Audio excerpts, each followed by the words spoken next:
The BWA makes more progress addressing problems on the South Coast.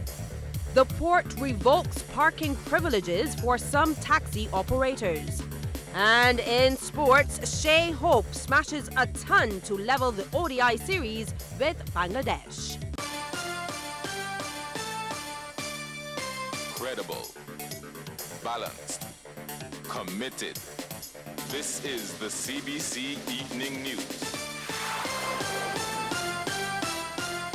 And a very good evening to you. I'm Lisa Lord with the Tuesday, December 11th edition of the CBC Evening News. And our top story: another temporary fix for the South Coast sewage crisis is to be up and running by Friday. But it will still be a little while before Worthing Beach and Sandy Beach are officially reopened. The news comes as the Barbados Water Authority makes major progress in completing the much talked about outfall of that section of the coast. Minister of Energy and Water Resources Wilfred Abrams gave CBC News the update during an interview at Parliament this afternoon. Now, he says that the outfall will help to ease the pressure on the South Coast sewage plant and the network. But Minister Abrams explains that there is a strict process which must be followed in relation to reopening the beach. We are well on the way to completing the first part of the temporary outfall. That outfall should be commissioned possibly by the end of this week, and hopefully, keep our fingers crossed, that within a very, very short time frame, we should be able to open back up Worthing Beach and Sandy Beach. But once again, I make this caveat: we are doing our part. Whether or not the beach or when the beach eventually becomes open is entirely up to the Ministry of Health, because, well, we've been facing some pressure from the property owners on the South Coast and the hotels and the Ministry of Tourism. The fact is that we have to bear in mind the safety and security and health of our visitors and users of the beach alike. So I, like the rest of Barbados, wants the beach to be open as quickly as possible, but I will only give the instruction to open the beach when it is safe to do so. Meanwhile, debate rages on about the future of the South Coast sewage treatment facility, with a decision on whether to refurbish or replace it. Minister Abrams is confident that government will make the right choice in this regard. The reality is the existing plant was not designed with upgrade potential. So it may end up being cheaper to construct a new purpose-built plant than trying to make the existing plant fit in to a tertiary standard plant. So all of those things we have to consider. We intend to make the best decision for Barbados. We're not about wasting the people's money. So whatever decision is eventually made will be the decision that makes the most sense to provide the best service for Barbadians and to be fiscally responsible. And now we turn to news from today's sitting of the Lower House of Parliament, where debate continued on the 2013-2018 Public Accounts Committee report.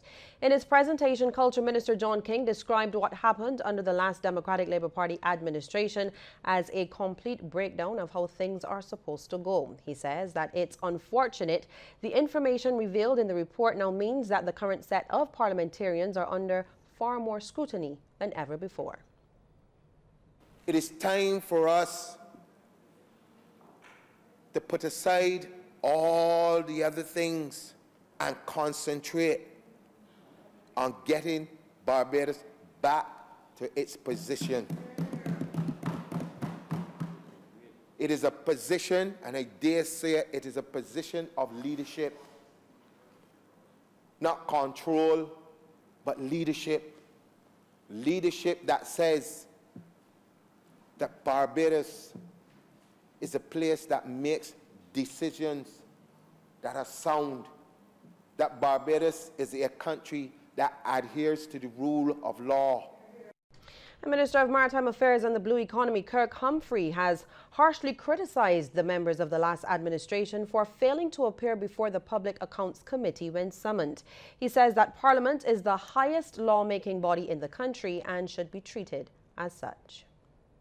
The Honourable Member for St. Philip West hit the nail on the head, because now we are dealing with a Barbadian public that is so sensitive because they were hurt by the last administration, so that even if we are genuine and transparent and consistently accountable, they have been hurt. And sir, the capacity to trust is not at the level that it used to be. But I have the blessed assurance that this Barbados Labour Party administration, under the leadership of the Honourable Prime Minister, will restore the trust to the people of this country based on our works. Meantime, Minister in the Ministry of Foreign Trade, Sandra Husband, supports calls for the introduction of a Contractor General in Barbados. Minister Husband suggests that such a professional is needed given the amount of money lost by Barbadian taxpayers. Because an item marked as being for sale at $3 is sold to a government at $15. There's been too much of that, because then they plundered the taxpayers' pocket now to pay for those extravagant prices, putting our families and our interests at risk. So we need to have a Contractor General. We need to examine across the region those who have such a body, see how it works. And Minister Husbands also suggests there is need for reform of the judicial system and a strong consumer association. That association, she notes, will hold businesses to account. To ensure that fairness in pricing, in quality, in the delivery of service, that there's value for money occurs. This is what is needed to complete this system that is to protect Barbados from the eruption of a major case of corruption and malfeasance. Well, scores of taxi operators at the Bridgetown port have been forced to find parking elsewhere after they were locked out of the Port Authority's car park. CBC understands the decision was taken due to what has been referred to as the indiscriminate parking by several taxi drivers. Sharika Griffith has the details. From a pool of 255 taxi operators registered to operate from the Bridgetown port, 55 taxis can be accommodated inside the facility at a time. Taxis not on rotation or those not port registered were allowed to park in the area designated for port employees. However, the port's Divisional Manager of Corporate Development and Strategy, Captain Carl Branch, says the decision to end this arrangement was taken as a result of a number of infractions by taxi drivers. Parking indiscriminately, restricting the free movement of service vehicles, staff vehicles, preventing the entry of emergency vehicles, and overall being abusive to staff. This was especially stolen taxis parked in areas designated for staff to have lunch. Taxi operators even paid car washers to illegally use the car park for the purpose of washing cars, floating conspicuously placed signage which spoke against this. So in an effort to protect the staff against the aggressive behaviors of taxi operators who disadvantage them, the decision was taken to regulate the use of the staff parking area to port staff only.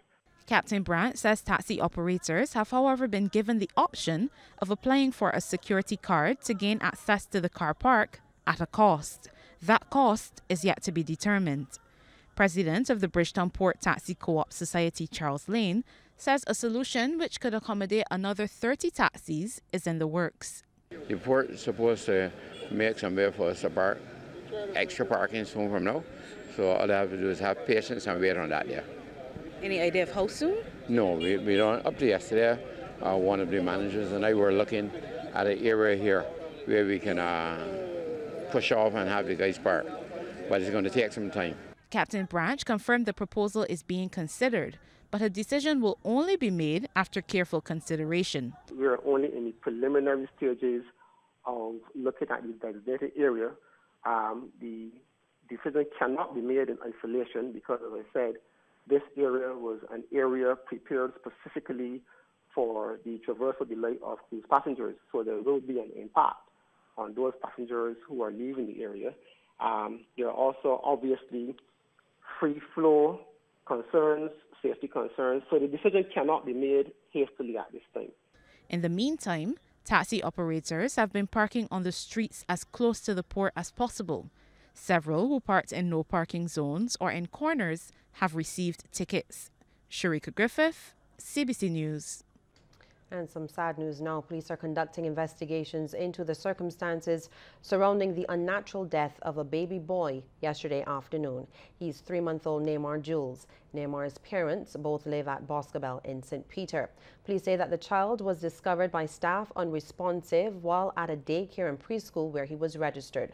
Lawmen say that the child was transported to the Sandy Crest Medical Center for aid, where he was pronounced dead. And police are asking anyone who can provide any information to assist with their investigations to contact the nearest police station.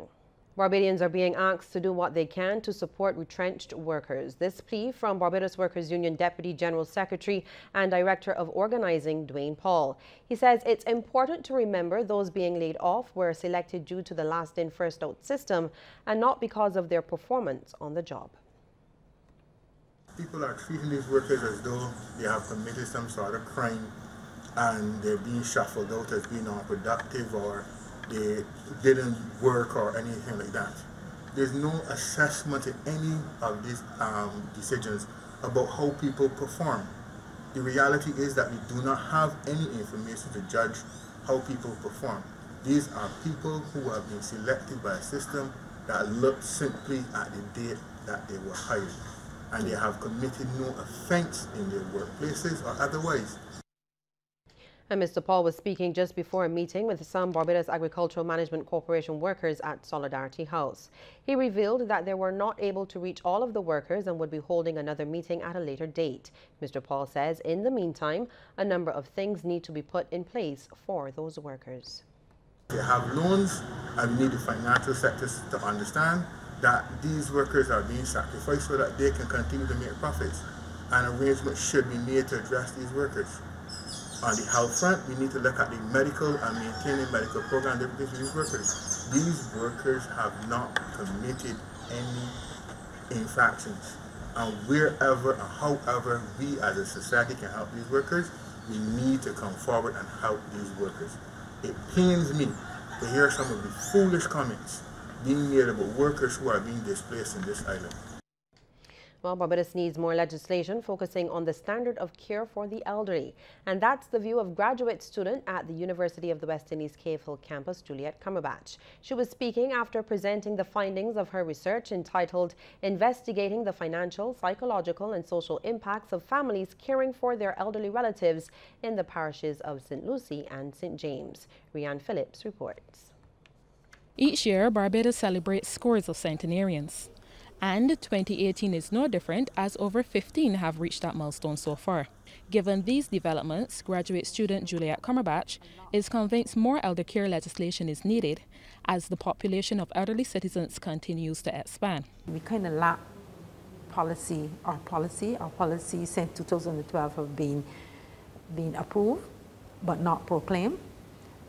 Where is that? Then we maybe need to look at that again, the policy again, to see now the changing economic and social times. What are we doing then with the elderly? What are we doing with the policies? What will it be informed by? And plus two, we seem to lack of gerontologists, social workers. She also believes more academic research should be conducted on the elderly. We don't have that researchers in the field, and we can have a multidisciplinary aging. We can have people in law, we can have people in social studies, we can have people in economics, we can have people in financial. Just looking at elderly, seeing that elderly is a cohort of people that is a special and vulnerable group in our community. And Barbados is start heavy with aging. So what is going to happen then in the next 5-10 years when caregivers are gone? Ms. Cumberbatch is hoping to advance her research on more parishes in the future. Rianne Phillips, Cbc News. The students of the Belches Primary School got an early Christmas gift from the Aaron and Christina Trust Foundation. Some 23 tablets donated by Irish couple Matt and Sylvia Crotty were handed over to the appreciative students. Founder of the foundation, Aaron Trust, says that the tablets will help the children prepare for the 11+ examination and the technological future.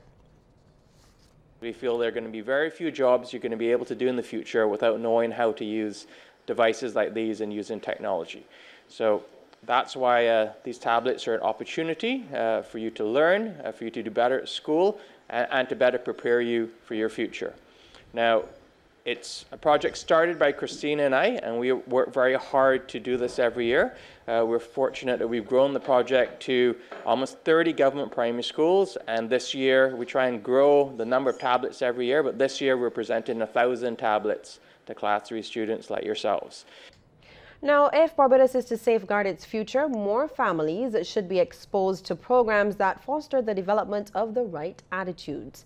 Chairman of the National Council on Substance Abuse, Hadford Howell, made the point at the 16th graduation ceremony for Project SOFT. It's a one-week residential self-development camp created by the association in response to the increasing levels of drug use and violence among young people. Almost 36 youngsters and 26 parents graduated from the program and were presented with certificates. Mr. Howell says that young people in particular need to be provided with information to equip them for life's various transitions. We need to increase the opportunities to learn and practice life skills such as effective communication, social graces and etiquette, relationship building, self-discipline, values and self-esteem, bullying avoidance, and staying drug-free. These are just a few of the key elements required for the good overall development of our young people and the future of Barbados. We need clear, rational and drug-free thinkers who can lead the way in changing their families and communities in Barbados, the Caribbean region and the world. And some of the parents also spoke during that ceremony, sharing how the program has positively impacted their lives and that of their children. Among them was Melissa Small, who talked about how it has changed her son. I can say with confidence that Nikolai's attitude towards certain things has changed. He's more focused now, and his school report went from getting grades in the 30s to having grades in the 80s. I think this is a direct result of improved self-esteem and confidence. He has become more focused and better able to exercise self-control.